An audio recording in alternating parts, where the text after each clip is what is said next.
أعوذ بالله من الشيطان الرجيم بسم الله الرحمن الرحيم فما لكم پس چل لیتا سلرا فی المنافقین چی پبارد منافقانو کے فئتین دوا ڈلی شوی تاسو واللہ او اللہ پاک ارکسهم نسکر کری دی دا منافقان بما کسبو پسبب دا ملون دوی اتریدونا ایا غواړی تاسو ان تهدو چې هدایتو کوي لار او خای من اغه چاته ازل الله چې بیلاری کړی دی الله پاک یا ترجمه داسې ده اتریدونا ایا غواړی تاسو ان تهدو چې هدایت یافته وای تاسو من اغه چاته ازل الله چې بیلاری کړی دی الله پاک ومن او اغه سوک یضلل الله چې بیلاری کې الله پاک اغه لرا فلن تجدا پس هیڅ چریبا اونم امید تو اے مخاطبہ له داغ د پارا سبیلا سملار ودو غواړي دوی لو تکفرونا چې کفر کوي تاسو کما کفرو پشان د کفر د دوی فتكونون نو شیب تاسو سواء برابر په کفر کې فلا تتخذوا پس منی شي تاسو منهم د دوینا اولیاء دوستان حتا تر دې یهاجرو چې هجرت کی دوی فی سبیل الله فلار د الله کې فإن تولوا پس کچر د دې مخوالولو فخذوهم نو اونی شي دی لرا یعنی قید کوي وقتلوهم او وجنی دی لرا حيث وجدتموهم کم زی چې عمومی تاسو دی لرا ولا تتخذوا او منی شي تاسو منهم د دوینا وليا دوستا ولا نصيرا او نه امدادي الا الذين مگر اغه کسان یسلونا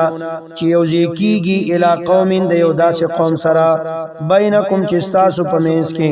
و بینهم او داوی په منځ کې میثاق وعده او جاءوکم یا راشی دوی تاسو ته حسرت صدورهم په دې حال کې چې بندي شوی وي سینې د دوی ان یقاتلوکم د جنگ کولو نستاسو سره او یقاتلو یا د جنگ کولو قومهم د خپل قوم سره او جاءوکم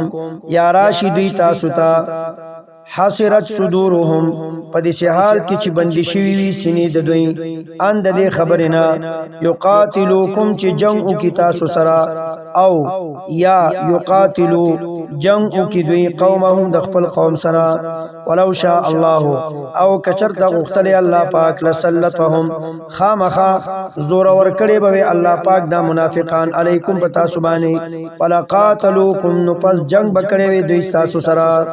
خدا الله کرم دې چې الله اغیل زور نه دی ور کړی فإن اعتزلوکم پس کچرتا ډډ کول دوی تاسو نه فلم یقاتلوکم او جنگ نه کول تاسو سره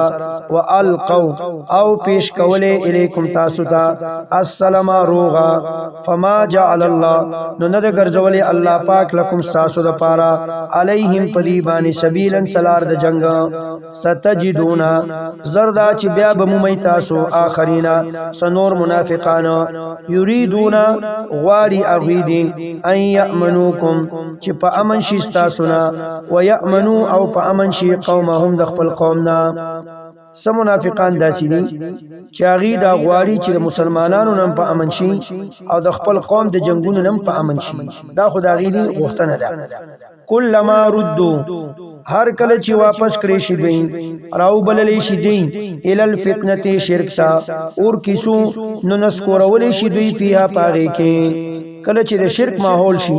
او د شرک غلبه شي نو بیا دی شرک قبلې او داغي ملګرتیا کوي نو د دې حکم داري